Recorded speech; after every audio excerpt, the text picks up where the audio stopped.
সদায় কেতিক্ষণে কালে ধৰে। প্ৰহ্লাদে প্ৰথমতে ক'লে যে আমি যিটো শৰীৰ পাইছোঁ এইটো অতি দুৰ্লভ, আৰু এই শৰীৰটো পোৱাৰ পাছত যিজন বুদ্ধিমান হ'ব সেইজনে কুমাৰ কালৰ পৰাই সৰুৰ পৰাই কৃষ্ণত একান্তভাৱে ভক্তি কৰিব। দ্বিতীয়তে ক'লে যে মানুহৰ শৰীৰতহে চাৰি পুৰুষাৰ্থ কৰিব পৰাৰ সুবিধাটো দিছে। এতিয়া কৈছে যে যদিও ইমানবিলাক সুবিধা মানুহৰ শৰীৰত দিছে, কিন্তু এই শৰীৰটো চিৰস্থায়ী নহয়। আমাৰ শৰীৰৰ 6টা বিকাৰ আছে। অস্থি জায়তে বৰ্ধতে বিপৰিণামতে অৱক্ষ্যতি প্ৰাণস্যতি। 6টা বিকাৰ আছে শৰীৰৰ। প্ৰথম হৈছে অস্থি। অস্থি মানে মাকৰ গৰ্ভত সন্তানটো স্থিত হয়, এক্সিষ্টেঞ্চ ইয়াত অৱস্থিত হয়। তাৰপিছত এটা সময়ত গৈ জায়তে জন্ম হয়, তাৰপিছত বৰ্ধতে শৰীৰটো বৃদ্ধি পায়, এটা সময়ত গৈ বিপৰিণামতে ইয়াত হৰমনেল চেঞ্জেছ আহে। ছোৱালী হ'লে গাভৰুত্ব পালে, ল'ৰা হ'লে দাড়ি মোচ ইত্যাদি গজিলে, যৌৱন প্ৰাপ্ত হ'ল। তাৰপিছত এটা সময়ত গৈ তেওঁলোকৰ ডেভেলপমেণ্ট ৰৈ যায় এটা ষ্টেজত। তাৰ পাছৰ পৰা কি হয়? অৱক্ষ্যতি, ক্ষয় আৰম্ভ হয়। চকুৰে নেদেখা হ'ল, কাণেৰে নুশুনা হ'ল, হাত ভৰি নাৰ্ভৰ প্ৰব্লেম আহিল, বিভিন্ন ধৰণৰ ক্ষয় আৰম্ভ হ'ল। আৰু এটা সময়ত গৈ পেলাই প্ৰণস্যতি মানে শৰীৰটো নষ্ট হৈ যায়।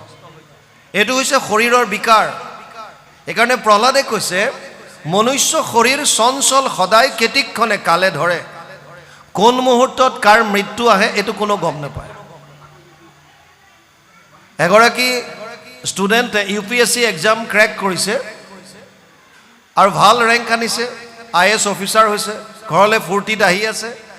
হঠাৎ বাটত এক্সিডেণ্ট হ'ল আৰু ল'ৰাটোৰ মৃত্যু। কোনেও গম নাপায়। বিয়া পাতিছে, বৰ যাত্ৰী লগত লৈ পেলাই বিয়া কৰিবৰ কাৰণে আগবাঢ়ি গৈছে, গাড়ী এক্সিডেণ্ট হ'ল, ল'ৰাজনৰ মৃত্যু, গম নাপায়। ছোৱালী লৈ আহি আছে কন্যা, আৰু ক'ৰবাত গৈ গাড়ী এক্সিডেণ্ট, খতম। কোনোবা বিহু নাচিবলৈ গৈছে, আহি আছে, এইবাৰেই হৈছে তেনেকৈ। গতিকে কাৰ কেতিয়া কোন মুহূৰ্তত মৃত্যু হয় এইটো কোনেও গম নাপায়। আনকি আমি ৰাতি শুই থাকোঁতেও ইয়াৰ কোনো গেৰেণ্টি নাই যে আমি পিছদিনা সূৰ্য উদয় চাব পাৰিম নে নাই, কোনো গেৰেণ্টি নাই। ৰাতি শুই থাকোঁতেও টোপনিতে মৃত্যু হোৱা এনেকুৱা বহুত ৰেকৰ্ড আছে। শুই থাকোঁতে প্ৰাণ ওলাই গুচি গ'ল, আত্মা গুচি গ'ল, মৃত্যু হ'ল, তেনেকুৱা হ'ব পাৰে। সেইকাৰণে প্ৰহ্লাদে কৈছে মনুষ্য শৰীৰ চঞ্চল সদায় কেতিক্ষণে কালে ধৰে। কোন মুহূৰ্তত কাৰ মৃত্যু আহে কোনেও গম নাপায়। কবীৰ দাসে কৈছিল কাল চিৰহানে হে খাৰা তু কিয় চোৱে নিশ্চিন। আমি ৰাতি শুওঁতে যদি আপোনালোকে এতিয়ালৈকে অভ্যাস কৰা নাই, এটা অভ্যাস কৰক, লাভ হ'ব। শুওঁতে প্ৰায়বিলাকৰ এটা অভ্যাস হৈছে বৰ্তমান য়ং জেনেৰেশ্যনৰ যে মোবাইল চাই চাই শুৱে। আপুনি মোবাইল যেতিয়ালৈকে চাবলৈ ইচ্ছা আছে চালে, তাৰপিছত মোবাইলটো থৈ 1 মিনিট বহক। বহি পেলাই সেই 1 মিনিট সময় আপোনাৰ হৃদয়তে থকা ভগৱন্তজনক আপুনি হাতযোৰ কৰি প্ৰাৰ্থনা কৰক, হে প্ৰভু, দিনটোত যদি অজানিতে কিবা দোষ হৈছে এই সমস্ত দোষ ক্ষমা কৰিবা, মই ৰাতিটো তোমাৰ চৰণত অৰ্পণ কৰিলোঁ, আৰু এই বুলি শুই যাওক। যদ কৰোচি যদ অশ্নোচি যদ জুহসি দদাসি যদ তপস্যসি কৌন্তেয় তৎ কুৰুষ মদৰ্পণম। 9ম অধ্যায় 27 নম্বৰ শ্লোক গীতা। হে অৰ্জুন, তই যি কৰিছ, যি খাইছ, যি তপ কৰিছ, যি দান কৰিছ, সমস্ত মোক অৰ্পণ কৰ। যদি আমি ভগৱানৰ চৰণত ৰাতিটো অৰ্পণ কৰাৰ অভ্যাস কৰোঁ, মানি লওক কোনোবা এজন ব্যক্তিৰ ৰাতি শুই থাকোঁতে মৃত্যু হ'ল, সেইজনেও পৰম গতি লাভ কৰিব পাৰিব। কেনেকৈ? ভগৱানে অৰ্জুনক কৈছে অন্তকালে চ মামেবম স্মৰণ মুক্ত কলেবৰম য় প্ৰয়াতি চ মদভাৱম ইয়াতি নাস্তৈত্ৰ সংশয়। 8ম অধ্যায় 5 নম্বৰ শ্লোক গীতা। হে অৰ্জুন, শেষ মুহূৰ্তত যদি কোনোবাই মোৰ নাম স্মৰণ কৰি শৰীৰ ত্যাগ কৰিলে সেইজনে মোক পাব। মোক মানে পৰম গতি, তাৰো আৰু পিছত ঘূৰি আহিব নালাগে। ন তদ ভাষয়তে সূৰ্য ন শশাংক ন পাৱক যদ গত্বা না নিৱৰ্তন্তে তদ ধাম পৰমম মম। 15ম অধ্যায় 6 নম্বৰ শ্লোক গীতা। মোৰ যিখন ধাম তাত এয়া চন্দ্ৰ সূৰ্যই প্ৰকাশিত কৰিব নালাগে, স্বপ্ৰকাশিত হৈ থাকে নিজে নিজে। আৰু তালৈ যোৱাৰ পাছত জীৱ পুনৰ ঘূৰি আহিব নালাগে। যদ গত্বা না নিৱৰ্তন্তে পুনৰ আহিব নালাগে, সেইখন ধাম পাব কেতিয়া? যদি শেষ মুহূৰ্তত ঈশ্বৰৰ নাম লয়। এতিয়া আমি শুবলৈ যাওঁতে আমাৰ শেষ মুহূৰ্ত যিখন সময়লৈকে জাগ্ৰত হৈ আছোঁ, সাৰ পাই হৈ আছোঁ, সাৰ পাই থাকোঁতে আপুনি কৃষ্ণৰ নাম লৈ শুই গ'ল, টোপনিয়ে মৰণে সমান, আপোনাৰ টোপনিতে মৃত্যু হ'ল, কিন্তু যেতিয়ালৈকে সাৰ পাই আছিল তেতিয়ালৈকে কৃষ্ণৰ নাম লৈ আছিল। ৰাতিপুৱা শোৱাৰ পৰা উঠি জাপ মাৰি বিচনাৰ পৰা কেতিয়াও নানামিব, যেনেকৈ আৰ্জেণ্ট খবৰ নহওক কিয়, অকণমান বহক। আপুনি বেলেগ দুটা অৱস্থাত থাকে, হয়তো ডিপ শ্লিপ বা গভীৰ নিদ্ৰা, আৰু নহ'লে স্বপ্ন অৱস্থা। স্বপ্ন অৱস্থা বা গভীৰ নিদ্ৰাৰ পৰা আপুনি জাগ্ৰত অৱস্থালৈ আহিছে, অকণমান শৰীৰটোক বেলেঞ্চ কৰিবৰ কাৰণে সময় দিয়ক, এডজাষ্ট কৰিবৰ কাৰণে। অলপ সময় সাৰ পোৱাৰ পাছত বহক 1 মিনিট, আৰু আকৌ পুনৰ হৃদয়তে হাতযোৰ কৰি প্ৰাৰ্থনা কৰক, হে প্ৰভু, দিনটো তোমাৰ চৰণত অৰ্পণ কৰিলোঁ, আৰু তাৰপিছত আপুনি যাওক। কেৱল অৰ্পণ কৰিবলৈ যাবলৈ ওলাইছে, হে প্ৰভু এই যাত্ৰা তোমাৰ চৰণত অৰ্পণ কৰিলোঁ, ওলাই যাওক। কিবা খাবলৈ লৈছে, হে প্ৰভু এই অন্নমুঠি তোমাৰ চৰণত অৰ্পণ কৰিলোঁ, কাৰণ আপোনাৰ উদৰত যিখিনি পাচন যিখিনি কৰি আছে, ভগৱানে কৈছে সেইজন মই। অহম বৈশ্বানৰ ভূত্বা প্ৰাণীনাম দেহমাশ্ৰিত প্ৰাণ অপান সমাযুক্ত পঞ্চামন্যম চতুৰ্বিধম, ৫৫ অধ্যায় 14 নম্বৰ শ্লোক গীতা। হে অৰ্জুন, মই বৈশ্বানৰ হিচাপে, জঠৰগ্নি হিচাপে জীৱৰ উদৰত থাকোঁ, আৰু তেওঁলোকে যি 4 ধৰণৰ ভোজন কৰে, কোনোবাই চোবাই খায়, চেলেকি খায়, পি খায় বা চুপি খায়, এই 4 ধৰণৰ খাদ্য মই পাচন কৰোঁ। যিজন ভগৱান আমাৰ উদৰত থাকি আমি গ্ৰহণ কৰা খাদ্যখিনি পাচন কৰি আছে, আমাৰ এটা কৰ্তব্য আছে তেওঁৰ চৰণত অৰ্পণ কৰাটো। গতিকে অন্ন লোৱাৰ প্ৰাক মুহূৰ্ততো সেইজন ভগৱানৰ এবাৰ নাম স্মৰণ কৰক, হে প্ৰভু এই অন্নমুঠি তোমাৰ চৰণত অৰ্পণ কৰিলোঁ। অৰ্পণ কৰিব পৰা বিধৰ হয়নে নহয় এইটো আপোনালোকে চাই ল'ব। প্ৰসাদ জাতীয় হ'ব লাগে। প্ৰভু ভগৱন্তক অৰ্পণ কৰিবলৈ শিকক। প্ৰত্যেকটো কৰ্ম, ৰাতি শুই থাকোঁতে ঈশ্বৰৰ নাম, কাৰণ কোন সময়ত কাৰ মৃত্যু কেনেকৈ আহে কোনেও নাজানে। এজন মানুহ আছিল,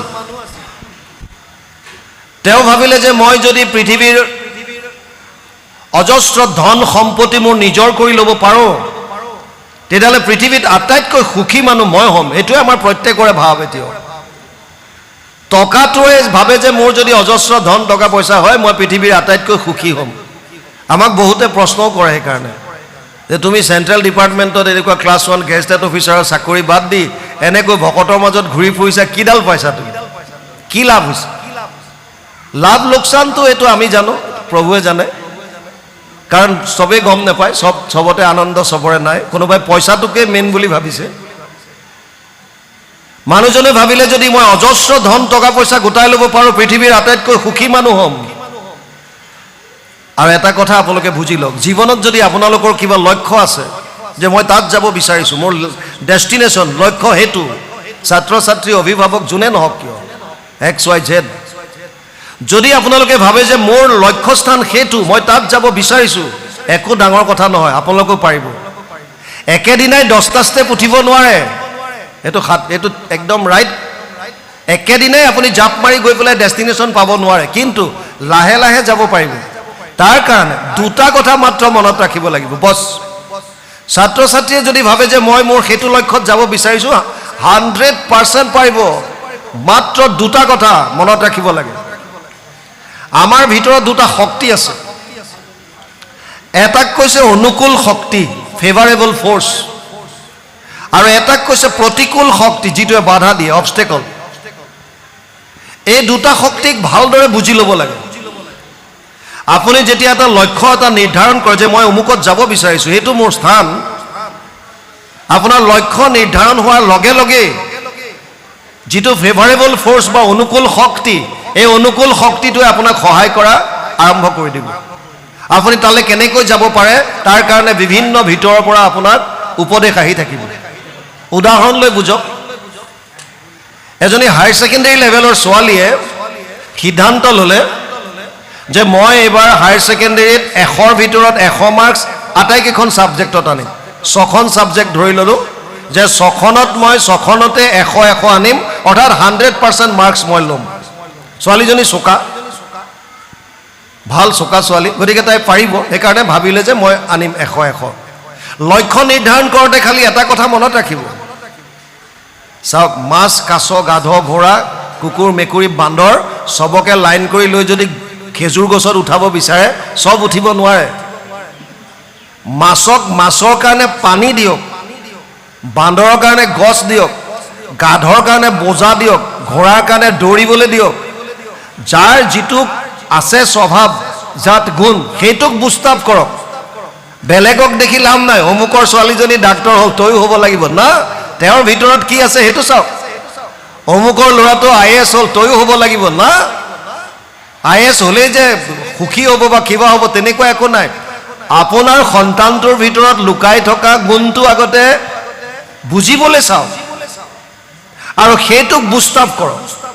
এই ছোৱালীজনী যিহেতুকে চোকা, তাই ভাবিলে যে মই 6খন ছাবজেক্টত 100 মাৰ্কছ আনিম, ফাইনেল কৰিলে। আৰু যেতিয়াই তেওঁৰ নিজৰ এটা ডেষ্টিনেশ্যন, লক্ষ্য যেতিয়া নিৰ্ধাৰণ কৰিলে, ভিতৰত থকা অনুকূল শক্তিটোৱে তাইক ক্ৰিয়া কৰা আৰম্ভ কৰি দিলে যে তই যেনেকৈ ভাবিছ এতিয়া 100 মাৰ্কছ আনিম বুলি, এইটো আনিবৰ কাৰণে বহুতখিনি কাম কৰিব লাগিব। তই যেনেকৈ তোৰ জীৱনচৰ্যা চলাই আছ এনেকৈ নহ'ব। কি কৰিব লাগিব? ভিতৰৰ পৰা উপদেশ আহিছে। প্ৰথম সময় মেনেজমেণ্ট, টাইম। আপোনালোকে জানি আচৰিত হ'ব, আমি প্ৰায় মানুহে দিনটোৰ 24 ঘণ্টাৰ 8 ঘণ্টামান সময়টো এনেই কটাই দিওঁ অভাৱত। কোনো তাত কাম নাই, বেলেগৰ কিবা পৰ চৰ্চা কৰিলোঁ, অলপ এনেই কিবা কথা পাতিলোঁ, মোবাইল চালোঁ, কিবা কৰিলোঁ, সময়বিলাক পাৰ কৰি দিওঁ। সেইকাৰণে প্ৰথম হৈছে সময়ৰ মেনেজমেণ্ট। নিজৰ লক্ষ্যস্থানত যাবৰ কাৰণে প্ৰথম প্ৰায়ৰিটি দিয়ক সময়ক। সময়ক প্ৰথমতে 3টা ভাগ কৰক। ভগৱানে কোনো কৃপণালী কৰা নাই যে দুখীয়াৰ কাৰণে মই সময়টো কমাই দিছোঁ, এদিনত 20 ঘণ্টা কৰি দিলোঁ বা 15 ঘণ্টা, ধনীবিলাকক মই 30 ঘণ্টালৈকে দিছোঁ এদিনত, তেনেকুৱা নাই কৰা। 24 ঘণ্টা চবৰ কাৰণে দিছোঁ। 24 ঘণ্টাক 3টা ভাগ কৰক, 8 ঘণ্টা 8 ঘণ্টা 8 ঘণ্টা। আমি খাব আৰু শুবৰ কাৰণে 8 ঘণ্টা প্ৰয়োজন হয়। শৰীৰটো সুস্থ কৰি ৰাখিবৰ কাৰণে 3টা বস্তুৰ প্ৰয়োজন। এটা হৈছে পৌষ্টিক আহাৰ, খাদ্য। দ্বিতীয় হৈছে আৰাম, অৰ্থাৎ 8 ঘণ্টা 6 ঘণ্টা মিনিমাম আমি শুব লাগে, ডিপ শ্লিপ। 2 ঘণ্টাৰ ভিতৰত গা ধোৱা, খোৱা বোৱা, 8 ঘণ্টা খোৱা। আৰু এটা বস্তু শৰীৰক আৰু প্ৰয়োজন হৈছে এক্সাৰচাইজ, অলপমান আমি ব্যায়াম কৰিব লাগে। 3টা শৰীৰটো সুস্থ কৰি ৰাখিবলৈ প্ৰয়োজন। 3টা ভাগ কৰিবলৈ দিছে। প্ৰথম 8 ঘণ্টা হৈছে খোৱাৰ কাৰণে, 8 ঘণ্টা হৈছে অফিচৰ কৰ্মচাৰীসকলে অফিচ কাছাৰী কৰিবৰ কাৰণে, ছাত্ৰ ছাত্ৰীয়ে স্কুল কলেজত ক্লাছ কৰিবৰ কাৰণে 8 ঘণ্টা। বাকী কিমান থাকিল? 16 ঘণ্টাটো গুচি গ'ল, বাকী থাকিল কিমান? 8 ঘণ্টা। এই 8 ঘণ্টাটোক ব্লেংক টাইম বুলি কৈছে, খালী সময়। এই 8 ঘণ্টা বহুতে কেৱল এনে কিবা কিবি কৰি আমি পাৰ কৰাই দিওঁ। সেই ছোৱালীজনীয়ে ভাবিলে যে মই 8 ঘণ্টাৰ সৎ ব্যৱহাৰ কৰিব লাগিব। কেনেকৈ? ৰাতিপুৱা 4 ঘণ্টা মই ঘৰত পঢ়িম আৰু সন্ধিয়া 4 ঘণ্টা পঢ়িম। 8 ঘণ্টাৰ এখন ৰুটিন বনালে। ৰাতিপুৱা 4টাত শোৱাৰ পৰা উঠিম, ৰুটিন বনাই লৈছে। 4টাৰ পৰা 5টা, 5টাৰ পৰা 6টা, 6টাৰ পৰা 7টা, 7টাৰ পৰা 8টালৈ কি ছাবজেক্ট পঢ়িব প্ৰত্যেক দিনা ৰুটিন বনালে। আৰু 8টা বজাত উঠি মই গা চা ধুই কিবা খাই মই স্কুলত যাম, ক্লাছ কৰিম, মোৰ 2টাত ক্লাছ শেষ। তাৰপিছত মই টিউশ্যন কৰিম, 5টাত ঘৰলৈ আহিম, 1 ঘণ্টা মই খোৱা অকণমান আৰাম কৰি 6টাত টেবুলত বহিম, 6টাৰ পৰা 10টালৈকে মই আকৌ পঢ়িম। 4 ঘণ্টা 8 ঘণ্টাৰ এখন ৰুটিন বনাই লৈছে। আৰু ৰুটিন বনাই লৈ পেলাই মোবাইলত এলাৰ্ম দিলে যে কাইলৈ ৰাতিপুৱা 4টা বজাত মই শোৱাৰ পৰা উঠিম। আৰু মোবাইলত এলাৰ্ম দি ছোৱালীজনী শুই গ'ল। সেইদিনা বতৰটো ঠাণ্ডা আছিল, বৰষুণ দিছে। মাকে গাত কাপোৰ এখন দি দিছে। ৰাতিপুৱা যেতিয়া 4টা বাজিছে, এলাৰ্ম যেতিয়া বাজিল, ছোৱালীজনীৰ মনলৈ আহিছে যে মই নিজে ৰুটিন বনাইছোঁ, ৰাতিপুৱা 4টাত উঠিম বুলি এলাৰ্ম দিছোঁ, কিন্তু সেই সময়ত আমাৰ ভিতৰত থকা প্ৰতিকূল শক্তিটোৱে ক্ৰিয়া কৰা আৰম্ভ কৰে।